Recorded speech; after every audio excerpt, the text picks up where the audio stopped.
नमस्कार. श्री स्वामी समर्थ. जय जय स्वामी समर्थ. अवधूत चिंतन श्री गुरुदेव दत्त. श्री भक्तविजय कथासार. अध्याय 34.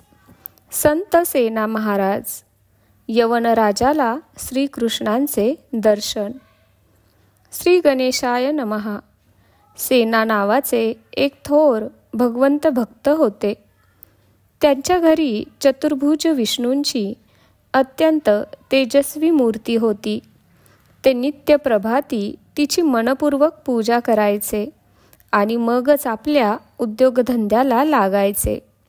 भगवंत भक्ती कधीही फुकट जात नाही. मनुष्य कोणत्याही जाती धर्माचा असो, त्याचे पूर्वचरित्र व पूर्वकर्म कसेही असो, तो भगवंतांना अनन्य भावे शरण गेला असता त्याचा उद्धारच होतो, हे त्यांना उमगले होते.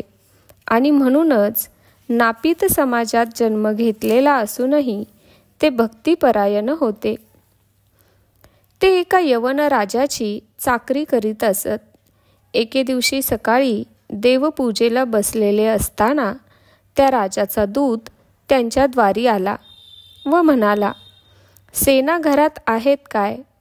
राजेसाहेबांनी त्यांना तात्काळ बोलावले आहे. तेव्हा पूजनात व्यत्यय येऊ नये म्हणून सेनांच्या सांगण्यावरून त्यांच्या पत्नींनी त्या दूताला, माझे पती आत्ता घरात नाहीत, ते बाहेरून आले की राजाकडे पाठवते, असे सांगितले. दूत माघारी परतला. काही वेळाने तो पुन्हा आला. तेव्हाही त्यांच्या पत्नींनी दूताला तोच निरोप सांगितला. असे 4 वेळा घडले. ते पाहून शेजारच्या दुर्जनांचे फावले. त्याने राजाची भेट घेऊन सेनांविरुद्ध त्यांचे कान भरले व म्हणाला, महाराज, सेनांच्या पत्नी खोटे बोलत आहेत. कारण ते कुठेही गेलेले नसून घरातच देवपूजा करीत आहेत. ते ऐकून राजा संतापला. आधीच यवन, त्यात मनात हिंदूंविषयी द्वेष. मग काय विचारता? त्याने सेवकांना बोलावले व म्हणाला, तुम्ही दोघे चौघे जा आणि सेनांच्या मुसक्या बांधून त्यांना नदीत फेकून द्या. पण त्याच क्षणी भक्त कैवारी श्रीहरी सेनांच्या रूपाने तेथे प्रकट झाले. त्यांनी राजाला नम्रपणे मुजरा केला. त्यावेळी त्यांच्या रूपाने आलेल्या श्रीहरींचे दर्शन झाल्यामुळे राजाचा राग शांत झाला. मग भगवंतांनी त्याची श्मश्रू केली. त्याचे मस्तक रगडले. त्यामुळे त्याला बरे वाटले. राजा म्हणाला, तुमच्या हातांमध्ये वेगळीच जादू आहे. आता तुम्ही आमच्याकडेच राहा. तेव्हा सेनांच्या रूपातील श्रीहरी म्हणाले, खाविंद, मी तर सर्व जगात आहे. मी नाही अशी जागाच नाही. मग माझे येणे जाणे कसे शक्य होईल? भक्ताच्या कार्यासाठी मी सगुण रूप घेतो, पण त्यामुळे माझे अव्यक्तपण मी सोडत नाही.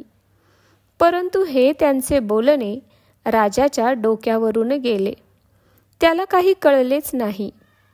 त्यानंतर राजाच्या अभ्यंग स्नानाची तयारी करून श्रीहरी सुवासिक तेलाने त्याचे अंगमर्दन करू लागले.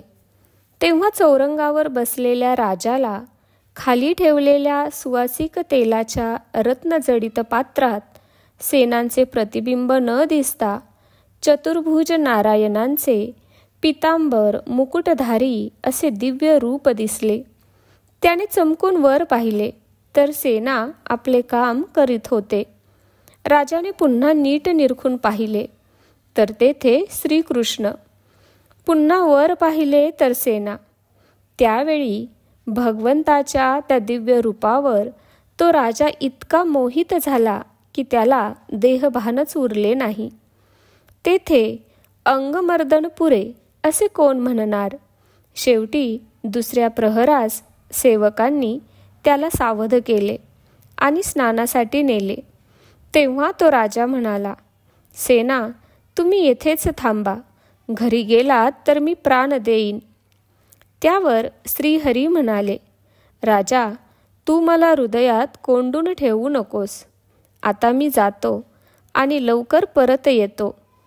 तेव्हा प्रसन्नचित्त राजाने त्यांना ओंजळभर होऊन दिले आणि तेथेच थांबायला सांगून तो स्नानासाठी गेला. पण श्रीहरी थांबले नाहीत. त्यांनी सेनांच्या घरी जाऊन त्यांची धोपटी खुंटीला अडकवली आणि राजाने दिलेले होण तिच्यात ठेवून अदृश्य झाले. इकडे स्नान करून आल्यावरही राजाला धीर निघेना. त्याने सेवकांना बोलावले. राजा म्हणाला, मला ही वस्त्रभूषणे नकोत, हे अलंकार व हे उपचारही नकोत. सेनांसाठी माझा प्राण तळमळतो आहे. म्हणून आधी त्यांना घेऊन या, त्यांची भेट घडवा. ते महान वैष्णव आहेत. त्यांच्या दर्शनाने माझे जन्म मरण चुकेल. ते भेटले नाहीत तर माझे प्राण जातील. ते ऐकून सेवक घाबरले. ते त्वरेने सेनांच्या घरी आले. तेव्हा राजेसाहेब माझ्यावर नक्की कोपले असतील असा विचार करून ते धोपटी घेऊन त्वरेने राजवाड्यात आले. त्या समयी त्यांना धोपटी घेऊन आलेले पाहून सभाजन हसू लागले. पण त्यांच्या हसण्यामागचे कारण सेनांना कळले नाही. कारण सकाळी श्रीहरी आपल्या रूपाने येथे येऊन राजाची श्मश्रू करून गेले आहेत हे सेनांना माहीतच नव्हते. ते राजापाशी गेले. तेव्हा त्यांच्या चरणांवर पडून राजा म्हणाला, सेना, तुम्ही सकाळी आले असताना मला जे चतुर्भुज रूप दाखवले ते रूप पुन्हा दाखवा. त्या रूपाने मला वेड लावले आहे. ते ऐकून आणि राजाची ती अवस्था पाहून सेनांना मोठे नवल वाटले. तेवढ्यात राजाने पात्रामध्ये तेल आणून त्यात पुन्हा सेनांचे प्रतिबिंब पाहिले. पण तेव्हा ते हरिरूप दिसले नाही. म्हणून तो विरह व्यथित होऊन आक्रोश करू लागला. त्या समयी एकंदर परिस्थितीवरून सेनांना त्याच्या बाबतीत नेमके काय घडले असावे याची कल्पना आली. भगवंतांनी आपल्यासाठी नापिताचे काम केले. त्यांनी आपल्याला दर्शन दिले नाही, पण या राजाला दर्शन दिले. याचे सेनांना मोठे नवल वाटले. त्यावेळी राजाने दिलेले होणही धोपटीत दिसून आले. ते सेनांनी सर्व ब्राह्मणांना वाटून टाकले. त्या प्रसंगी सेनांच्या संगतीने भगवान श्रीकृष्णांचे दर्शन झाले म्हणून तो राजा कृतकृत्य झाला आणि सद्भावाने हरिभक्ती करू लागला.